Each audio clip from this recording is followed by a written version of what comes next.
Albert Lévy, bonjour, Boker Tov. Boker Tov. Voilà, nous entendions il y a quelques instants sur Studio Kalita le témoignage très fort de Sandrine Fitoussi. Sandrine Fitoussi, une habitante de Sderot qui est ce matin très en colère. Elle nous a transmis, fait exprimer sa colère donc sur notre antenne après la décision du cabinet restreint pour la sécurité nationale d'accepter le cessez-le-feu proposé par les Égyptiens après 2 jours de combat.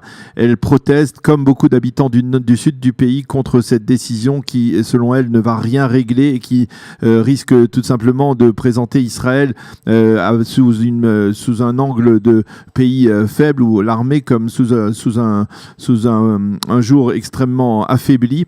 Que pensez-vous de cette décision du cabinet restreint pour la sécurité nationale? Vous partagez la colère de Sandrine Fitoussi et d'autres habitants du sud du pays? Écoutez, je pense que vraiment, je ne vois pas un Israélien qui ne peut pas s'associer à ce qu'elle a dit. Je n'ai pas écouté directement ce qu'elle a dit, mais je le devine par avance, et vous me l'avez décrit rapidement. Je comprends parfaitement, on ne peut que s'associer à ce sentiment. La décision du cabinet est absolument lamentable. Ce que j'ai à dire sur ce sujet, c'est que je trouve que c'est une honte pour nous, l'État d'Israël. Elle a utilisé le même terme tout à l'heure. Bon, eh bien voilà. C'est une honte pour nous, l'État d'Israël. Nous nous salissons moralement en discutant avec une organisation terroriste, quelle qu'elle soit, que ce soit directement ou que ce soit par Égyptiens interposés. On ne discute pas avec une organisation terroriste. On la détruit. C'est ça qu'on doit faire. Est-ce que la France a discuté avec Daesh après l'attentat du Bataclan? Non. La France a envoyé toute la puissance de son armée et elle a détruit Daesh sans que le moindre soldat français salisse ses bottes dans la boue irakienne ou syrienne. Est-ce que les États-Unis ont discuté avec Al-Qaïda? Ils ont été chercher Ben Laden jusque dans son lit. Mais alors, la question que je vous pose, et je disais tout à l'heure que vous étiez candidat au parti Zéhoud, qui est un parti qui est le parti de Moshe Feiglin. Moshe Feiglin qui était de longues années au Likoud et qui est sorti du Likoud. Que se passe-t-il? Comment expliquer que Binyamin Netanyahou cautionne cette politique? Comment que sa ligne, on va dire, et là, ça semble assez clair, sur le positionnement de l'armée israélienne, des services du Shin Bet, qui semble être tous pour une solution de compromis, comme si d'une certaine manière Binyamin Netanyahou, et il l'a dit d'ailleurs en début de semaine à Paris, comprenait qu'il n'y avait pas d'issue possible à la crise à Gaza, qu'il était impossible de résoudre le problème de Gaza et qu'il fallait tout faire pour éviter une guerre superflue. Ce sont les termes utilisés par Netanyahou à Paris dans une conférence de presse. Comment expliquer cette attitude, ce comportement de Netanyahou qui nous avait habitués à autre chose? Mais écoutez, ce à quoi nous a habitués le gouvernement actuel et les gouvernements précédents, il faut le dire aussi, c'est un manque total de stratégie en ce qui concerne Gaza. C'est une honte de procéder de la façon suivante. Ce qui doit être parfaitement clair tout d'abord, c'est que dans une démocratie bien éclairée, l'échelon militaire doit exécuter les décisions de l'échelon politique. Par conséquent, il faut pas du tout aller reprocher quoi que ce soit à Tsahal. Ceux qui doivent décider quelles sont les bonnes décisions pour Israël, ce sont les politiques, c'est le gouvernement, c'est le chef du gouvernement et le gouvernement dans son ensemble. Et Tsahal doit exécuter les décisions du gouvernement par une stratégie militaire bien comprise. Et la bonne stratégie militaire, en réalité, c'est de s'inspirer de ce qu'ont fait les Américains, entre plusieurs exemples, de ce qu'ont fait les Américains pendant la première guerre du Golfe. C'est-à-dire qu'il faut bombarder intensément, 24 heures sur 24, continuellement, Gaza, et sans faire rentrer en parallèle ni du gaz, ni du pétrole, ni du ciment, ni des espèces. Comme vous avez vu, on a rentré 15 millions de dollars en espèces et on s'apprêtait et on discute toujours d'autoriser un virement du Qatar de 90 millions de dollars. On sait tous très bien que cet argent ne va pas aller construire des crèches ou des écoles ou des hôpitaux à Gaza, on le sait très bien. Ça va soit finir dans la poche des dirigeants du Hamas, soit ça va servir à acheter à nouveau des armes ou à fabriquer des armes ou à construire des tunnels de terreur. Par contre, ce qu'il faut faire, c'est bombarder intensément, sans arrêt, 24 heures sur 24 et reprendre les liquidations ciblées. Je ne comprends pas pourquoi nous avons arrêté les liquidations ciblées. Il faut liquider tous les soldats du Hamas, depuis le premier, depuis Ismail Haniyeh jusqu'au dernier. Et c'est seulement à ce moment-là qu'on pourra envisager de faire rentrer des soldats israéliens dans Gaza. Je ne suis pas prêt, comme la plupart des Israéliens, à faire rentrer les enfants dans des ruelles sombres de Gaza ou dans des tunnels tout aussi sombres pour risquer leur vie. Il faut d'abord mettre le Hamas à genoux complètement, comme l'ont fait les Américains en Irak. Il faut que les soldats du Hamas demandent un verre d'eau, s'il vous plaît. Et c'est seulement à ce moment-là qu'on pourra envisager d'envoyer nos enfants risquer leur vie à Gaza. Et d'ailleurs, ils ne la risqueront beaucoup moins. Ils la risqueront beaucoup moins parce que les soldats du Hamas seront à genoux. C'est ça qu'il faut faire au lieu d'arrêter de les nourrir. C'est restaurer la force de dissuasion de l'armée israélienne. Mais complètement, on l'a totalement perdu. Regardez la fête qu'il y a eu à Gaza après cet accord lamentable que notre gouvernement a signé avec une organisation terroriste. Il faut quand même mettre les choses en place. On a affaire à une organisation terroriste. Et je supplie quiconque de cesser d'utiliser l'argument humanitaire, parce que la population de Gaza est extrêmement malheureuse. Il y a plus de 50% de chômage, il n'y a aucune liberté d'aucune sorte. Les gens sont jugés et torturés, ne sont pas jugés, ils sont emprisonnés et torturés sans aucun jugement. Les femmes sont battues, violées sans cesse. Est-ce que c'est ça qu'on veut? C'est ça qu'on veut pour la population de Gaza? C'est ça la démarche humanitaire? Enfin, c'est totalement ridicule.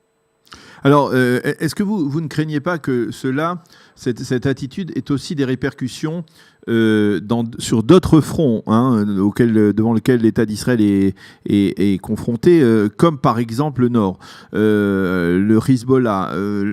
On sait que Hassan Nasrallah est extrêmement attentif à ce qui se passe dans la société israélienne. Il avait déjà exprimé, on s'en souvient, en 2000, au moment du retrait précipité de l'armée israélienne du Sud-Liban, en mai 2000, il avait prononcé son discours, vous savez, à Bin Jebel, sur la société israélienne comparée à une toile d'araignée que l'on peut faire voler au vent. Vous craignez que cette attitude, qui peut paraître, on va dire, très, très défaitiste, soit perçue comme une marque de faiblesse par le Hezbollah, qui lui aussi pointe des dizaines de milliers de missiles, et certains missiles sont particulièrement sophistiqués, en direction du territoire israélien? Mais tout à fait. Je pense que, encore une fois, la fête qu'ils ont fait dans les rues de Gaza après cet accord est un message lamentable. Je pense qu'il manque à nos dirigeants une compréhension de la guerre, de la dimension psychologique de la guerre. Nous montrons des signes de faiblesse et évidemment, tous nos ennemis dans le monde entier, pas seulement le Hezbollah, évidemment l'Iran, tous les pays arabes qui n'ont pas encore fait la paix avec nous et qui souhaitent, pour ceux d'entre eux qui souhaitent notre destruction, évidemment regardent ça et se régalent. On montre un côté faible, ça ravive leur espoir de détruire un jour l'État d'Israël, bien évidemment. Et sur le plan strictement militaire, je fais parfaitement confiance à Tsahal pour être capable d'affronter plusieurs fronts en même temps, le nord et le sud et d'autres fronts. On l'a déjà fait dans d'autres guerres. Sur le plan militaire, c'est pas le problème. Le problème, il est sur le plan politique. Mais si on veut quand même aborder le sujet, la discussion au niveau militaire, on a là la possibilité, parce qu'on a toutes les raisons du monde, de totalement détruire militairement le Hamas. Et c'est ça qu'il faut faire. Si on le fait, nos forces militaires seront beaucoup plus disponibles pour aller sur d'autres fronts s'il le faut. Mais je pense que cet argument, de toutes les façons, n'est pas très important, parce qu'encore une fois, je répète que Tsahal est parfaitement capable de faire la guerre sur plusieurs fronts en même temps. Mais encore plus facilement, on pourra affronter plus facilement le Hezbollah et nos autres ennemis si on s'est vraiment débarrassé du Hamas. Et je ne comprends pas ce que l'on attend pour le faire. Je répète ce que j'ai dit au début, j'éprouve en tant que citoyen israélien, j'éprouve un énorme sentiment de honte que mon gouvernement négocie, même indirectement, avec une organisation terroriste, au lieu de la détruire. Une dernière question, Albert Lévy, sur l'autre événement de la journée ou même de la soirée, le second tour des élections municipales. Nous allons nous focaliser en particulier sur la victoire de Moshe Léon à Jérusalem. Moshe Léon qui devient le maire de Jérusalem d'un écart très faible, 51% contre 49% face à Ofer Berkovitch.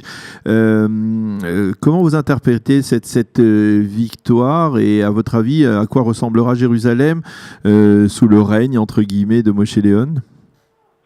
Écoutez, je pense que Ofer Berkovitch a sans doute été un peu desservi par son âge. C'est un garçon sûrement très brillant, mais peut-être qu'une partie de la population a jugé qu'il n'était pas encore assez mûr pour réussir. Il a fait une très belle peut-être aussi que le public laïque de Jérusalem ne s'est pas suffisamment mobilisé, comme savent le faire par exemple les orthodoxes qui ont soutenu massivement Moshe Léon. C'est possible, mais ça c'est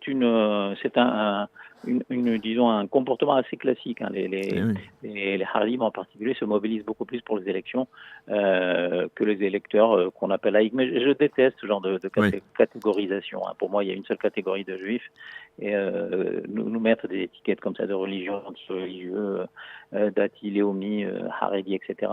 J'aime pas du tout ce genre d'étiquette. Mais enfin bon, sur le plan de la sociologie politique, c'est un fait que les Haradim ont tendance à plus voter. Mais je pense que la vraie raison quand même, c'est que Ofer Berkovitch a été desservi par son âge. Ce qui est quand même dommage dans ces élections, c'est que finalement Moshe Léon va rentrer sans coalition. Oui. Il n'a pas le moindre membre de sa liste dans le conseil municipal. Alors qu'Ofer Berkovitch, il y en a 7, je crois. Et puis il y a d'autres coalitions encore. Ce qui fait qu'en fait le maire va être un petit peu prisonnier des différentes listes qui ont été élues. Et il va devoir forcément accepter, pas leur diktat, mais enfin, il va être en bien moins bonne position pour négocier et que ne l'aurait été, par exemple, Ofer Berkovitch. J'ai pas d'opinion d'ailleurs, très franchement, j'habite pas à Jérusalem moi-même. J'habite à Herzliya, donc par conséquent, j'ai pas été directement impliqué dans ces élections, mais je les ai suivies de près parce qu'elles ont été tout à fait passionnantes et surprenantes. Et voilà, donc j'ai pas très franchement d'opinion entre ces deux maires-là. On verra ce que donnera la gestion de la ville, mais ça risque d'être un petit peu un marchandage entre coalitions, et le maire actuel sera donc un petit peu l'otage de ces coalitions. C'est un petit peu dommage. Je pense qu'un maire doit quand même être soutenu par sa propre coalition avant de négocier avec les autres. Et là, ça va pas du tout être le cas à Jérusalem. C'est quand même assez dommage, à mon très humble avis. Eh bien, merci beaucoup Albert Lévy d'avoir été avec nous et d'avoir commenté à la fois donc cette décision du cabinet restreint pour la sécurité nationale de cesser le feu après 2 jours de combat, et puis donc ces résultats des élections municipales en particulier à Jérusalem. Merci et bonne journée, à bientôt. Merci à vous, excellente journée, au revoir.